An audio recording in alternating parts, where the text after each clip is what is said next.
పోతే కలియుగంలో భగవంతుడు కూడా ఉద్ధరించడానికి వచ్చి నిలబడగలడు. విసిగెత్తిపోయాడు అనుకోండి, ఆయన కూడా ఉద్ధరించడానికి ఎవరుంటారు ఇక్కడ? అంత ఓర్పుతో ఉండవలసినటువంటి అవతారం. ఎంత ఓర్పు లేకపోతే ఆ పద్మపీఠం మీద ఒక్కనాడు కాలు కదిపాడండి.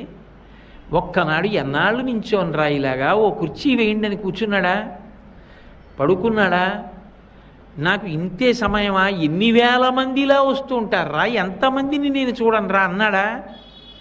అలా చూస్తూనే ఉంటాడు, అనుగ్రహిస్తూనే ఉంటాడు. ఎక్కడో ఉండి మొరలు పెట్టుకున్నా ఆపద మొక్కల వాడి కాపాడుతూనే ఉంటాడు, క్షమిస్తూనే ఉంటాడు.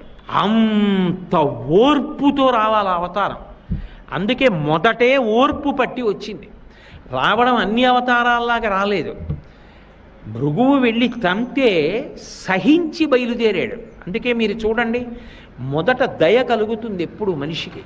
దయ కదిలితే